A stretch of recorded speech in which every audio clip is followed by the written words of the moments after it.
अंतरिक्ष में की जाने वाली खोजें बड़ी अनोखी होती हैं। भले ही किसी नतीजे पर ना पहुंचा जाए, किंतु इन खोजों से रोचकता जरूर बनी रहती है। ऐसा ही मामला हमारे सौरमंडल के लाल ग्रह यानी मंगल के बारे में भी रहा है। हम एक लंबे समय से इस लाल ग्रह के बारे में खोजबीनें कर रहे हैं, किंतु जैसे जैसे हम मनुष्यों ने मंगल ग्रह को जानने की कोशिश की है, वैसे वैसे कई रहस्य और भी ज्यादा गहरा गए। तो चलिए बेकार की बातों में समय ना गंवाते हुए मंगल ग्रह से जुड़े कुछ अनसुलझे सवालों और रहस्यमय तथ्यों के बारे में बात करते हैं। दोस्तों, 2003 में यूरोपियन अंतरिक्ष एजेंसी द्वारा मार्स एक्सप्रेस नामक एक स्पेस प्रोब मंगल ग्रह की ओर खोजबीन करने के लिए भेजा गया। इस प्रोब का उद्देश्य मंगल ग्रह के ऑर्बिट में उड़कर यहाँ के वातावरण को जानना था। मिशन के दौरान स्पेस प्रोब ने मंगल ग्रह के वातावरण में भारी मात्रा में मीथेन गैस के होने को रिकॉर्ड किया।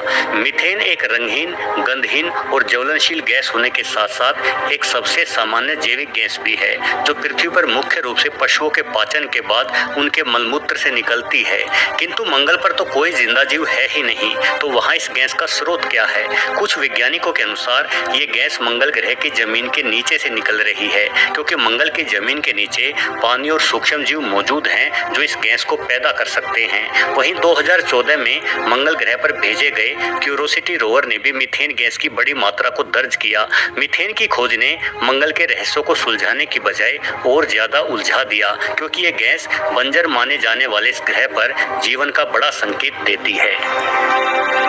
दोस्तों, पृथ्वी की ही भांति मंगल ग्रह के ध्रुव भी बर्फ से ढके हुए हैं। ये बर्फ पानी और कार्बन डाइऑक्साइड की बनी हुई है, जिसे हम सूखी बर्फ भी कहते हैं। किंतु मंगल ग्रह के उत्तरी ध्रुव पर फैली सूखी बर्फ की चादर दक्षिणी ध्रुव की बर्फ की चादर की तुलना में बेहद पतली है। लेकिन हैरान करने वाली जो बात है वो ये कि नासा ने अपनी खोजबीन में पाया है कि उत्तरी ध्रुव पर मौजूद सूखी बर्फ के गड्ढे चारों तरफ से सुनहरे रंग की दीवार से घिरे हुए हैं। ये दीवार बेहद सफाई से बनी हुई दिखाई पड़ती है, जो सभी बर्फ के गड्ढों को पूरी तरह से घेरे हुए है।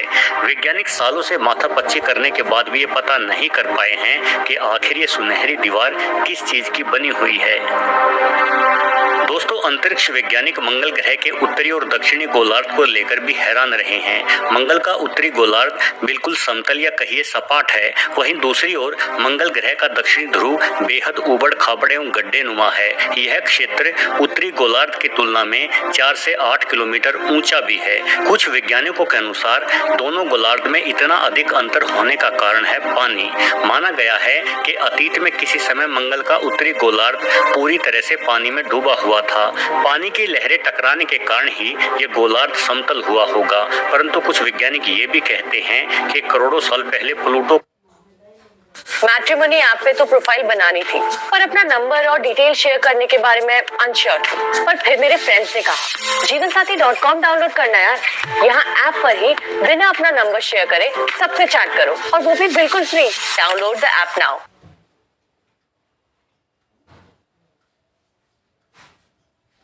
के आकार का एक ग्रह मंगल के उत्तरी गोलार्ध से टकरा गया था।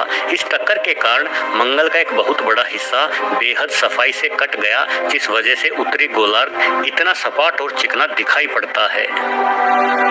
दोस्तों, आधुनिक मनुष्यों ने जब से आकाश को देखा है, तभी से उसने पृथ्वी के अलावा कहीं और जीवन की कल्पनाएं की हैं, और इन कल्पनाओं में मंगल ग्रह सबसे आगे है। अमेरिकन अंतरिक्ष वैज्ञानिक पेरिसिल लोवेल ने 1894 में पहली बार मंगल ग्रह पर पानी की नहरें होने का दावा किया था। उन्होंने मंगल ग्रह को अपनी दूरबीन से देखकर 100 से ज्यादा नहरों के नक्शों को भी तैयार किया था। वहीं 2015 में नासा ने आधुनिक उपकरणों के जरिए खोजबीन करके कहा था कि मंगल ग्रह की सतह के नीचे आज भी पानी बहती अवस्था में मौजूद है। 2018 में मंगल ग्रह के लिए एक मिशन इनसाइट भी लॉन्च किया गया था। इस मिशन के दौरान यहाँ कई पानी की नहरों की तस्वीरें ली गई, किंतु हम भली भांति जानते हैं कि मंगल ग्रह पर कोई भी आधुनिक सभ्यता नहीं है जो इन नहरों को बना सके। तो आखिर ये नहरें वास्तव में हैं क्या? एक संभावना ये हो सकती है कि भूतकाल में यहाँ कभी कोई होशियार सभ्यता राज करती हो। नासा के क्यूरियोसिटी रोवर की खोज के अनुसार करीब 1.5 अरब सालों तक मंगल ग्रह की सतह पर बहते पानी की बड़ी मात्रा रही है, और हम जानते हैं कि जहाँ पानी होता है वहाँ किसी न किसी रूप में जीवन भी जरूर होता है। दोस्तों वेलेस मेरिनरिस नामक यह घाटी मंगल ग्रह के इक्वेटर पर बनी हुई है। यह घाटी 4000 किलोमीटर लंबी, 200 मीटर चौड़ी और 7 किलोमीटर गहरी है। कुल मिलाकर यह घाटी हमारे पूरे सोलर सिस्टम में सबसे गहरी और बड़ी है। परंतु इतनी बड़ी घाटी मंगल पर कैसे बनी, ये सवाल आज तक वैज्ञानिकों के बीच एक बहस का विषय बना हुआ है। कुछ वैज्ञानिकों के अनुसार मंगल ग्रह के बनने के बाद यहाँ की सतह के नीचे से करोड़ों सालों तक लगातार गैसें बाहर निकलती रही, जिस कारण बड़े बड़े क्रैक मंगल की सतह पर उभरे। ये घाटी भी इन्हीं कारणों से बनी होगी। तो कुछ वैज्ञानिकों का ये भी मानना है कि किसी उल्का पिंड की टक्कर के कारण ही इतनी गहरी घाटी बन सकती है। वहीं कुछ भूगर्भ वैज्ञानिकों ने ऐसा भी दावा किया है कि मंगल ग्रह पर हमारे सोलर सिस्टम का सबसे बड़ा ज्वालामुखी ओलिम्पस मोन्स पाया जाता है। अतीत में इस ज्वालामुखी से प्रचंड लावा फूटा होगा। ये लावा ही इस घाटी के बनने का कारण रहा होगा और शायद इस घटना के कारण ही मंगल ग्रह से जीवन भी नष्ट हो गया होगा। दोस्तों अब तक की गई खोजबीनों से हम जान चुके हैं कि करोड़ों सालों तक मंगल पर बहती अवस्था में तरल पानी हुआ करता था, लेकिन ये पानी गायब कैसे हो गया, इसे लेकर भी वैज्ञानिकों ने कई थ्योरी दी है, जिनमें से प्रमुख है मंगल के कोर का ठंडा हो जाना। कोर के ठंडे हो जाने के कारण मंगल ग्रह का मैग्नेटिक फील्ड गायब होने लगा। मैग्नेटिक फील्ड न होने से सूर्य की हानिकारक किरणें मंगल पर सीधी पड़ने लगी, जिस वजह से यहाँ मौजूद वातावरण तेजी से नष्ट होने लगा। वातावरण नष्ट हो जाने से ही मंगल पर मौजूद विशाल पानी का भंडार भी धीरे धीरे भाप बनकर उड़ गया। वहीं एक अन्य थ्योरी के अनुसार अतीत में मंगल ग्रह से बड़े धूमकेतुओं की टक्कर हुई। ये धूमकेतु अपने साथ पानी भी लेकर आए और मंगल लाखों सालों तक पानी से लबालब रहा, किंतु मंगल का कमजोर गुरुत्वाकर्षण बल इस पानी को रोककर नहीं रख सका। इसलिए ये पानी धीरे धीरे वाष्पीकृत होकर अंतरिक्ष में समा गया। पानी के गायब होने के बाद यहाँ पाए जाने वाले सभी जीव भी मारे गए और मंगल एक मृत ग्रह बन गया। दोस्तों मंगल ग्रह के पास दो चंद्रमा है, फोबोस और डेमोस। ये दोनों उपग्रह देखने में किसी आलू की आकृति के लगते हैं। वैज्ञानिक अभी तक ये नहीं बता पाए हैं कि इन चंद्रमाओं का निर्माण कैसे हुआ होगा। या तो ये उपग्रह कहीं से भटकते हुए आए होंगे जो बाद में मंगल ग्रह के गुरुत्वाकर्षण बल में फंसकर यही रह गए, या फिर इनका निर्माण किसी उल्का पिंड और मंगल ग्रह की टक्कर के कारण हुआ होगा। वहीं सबसे बड़े आश्चर्य की बात यह है कि मंगल ग्रह के बड़े उपग्रह फोबोस पर एक पत्थर का विशाल खंभा है जिसकी ऊंचाई 85 मीटर है। नील आर्मस्ट्रॉन्ग के साथ मून मिशन पर गए अमेरिकी अंतरिक्ष यात्री बज एल्ड्रिन का कहना है कि फोबोस पर मौजूद इस पत्थर के खंभे की सही तरीके से जांच होनी चाहिए, क्योंकि ये खंभा बड़ा ही अजीब है। फोबोस पर इसकी मौजूदगी अनेकों सवाल खड़े करती है। वर्ष 1988 में रूस द्वारा फोबोस की जांच के लिए 2 स्पेस प्रोब भेजे गए, फोबोस 1 और फोबोस 2, परंतु ये दोनों ही प्रोब रहस्यमय तरीके से वहां पहुंचने के बाद गायब हो गए, जिस वजह से कुछ जानकार फोबोस को किसी परग्रही सभ्यता का कृत्रिम उपग्रह भी मानते हैं। दोस्तों इस बात की संभावना बेहद अधिक है कि पृथ्वी से पहले मंगल ग्रह पर जीवन रहा होगा। अभी हम सही तरीके से नहीं जानते कि मंगल ग्रह पर कुल कितने समय तक जीवन की मौजूदगी रही होगी। वैज्ञानिक गणना के अनुसार करीब 3.8 अरब साल पहले मंगल ग्रह पर जीवन की शुरुआत हुई थी। वहीं पृथ्वी पर जीवन की शुरुआत 3.5 अरब साल पहले की मानी जाती है।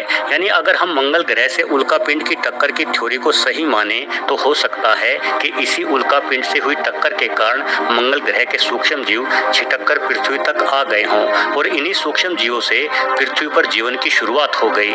जीव वैज्ञानिकों के अनुसार the last universal common ancestor यानी LUCA, जिसे लूका भी कह दिया जाता है, करीब 4 अरब साल पहले का सूक्ष्म जीव था। इस सूक्ष्म जीव को ही पृथ्वी पर जीवन का आधार माना जाता है। लूका से ही पृथ्वी पर बैक्टीरिया, यूकैरियोट्स और आर्किया का विकास हुआ, जिन्होंने आगे चलकर पृथ्वी पर जीवन की शुरुआत की। वैज्ञानिकों के अनुसार लूका का व्यवहार किसी एलियन जीव की ही तरह था। यह जमीन के नीचे आयरन और सल्फर जैसी धातुओं के हाइड्रोथर्मल वेंट में छिपा रहता था। इसे जीने के लिए हवा की जरूरत भी नहीं थी। यह अपना खाना भी खुद ही बना लेता था। इस सूक्ष्म जीव का मेटाबॉलिज्म नाइट्रोजन, कार्बन और हाइड्रोजन पर निर्भर था। इस सूक्ष्म जीव को पहले सुदूर अंतरिक्ष से आया हुआ माना जाता था, किंतु अब कयास लगाए जा रहे हैं कि हो न हो ये सूक्ष्म जीव मंगल ग्रह से ही पृथ्वी पर आया होगा। यानी इस लाल ग्रह ने खुद से बंजर होकर अपनी जिंदगी पृथ्वी को सौंप दी। हो सकता है कि आने वाले करोड़ों सालों में घटनाक्रमों में फिर से बदलाव आए और शुक्र ग्रह जीवन जीने लायक हो जाए, वहीं पृथ्वी विनाश की ओर बढ़ जाए। शायद ऐसे हालात में पृथ्वी भी यूं ही जीवन को शुक्र ग्रह को सौंप देगी। शायद ब्रह्मांड में जीवन ऐसे ही फैलता है।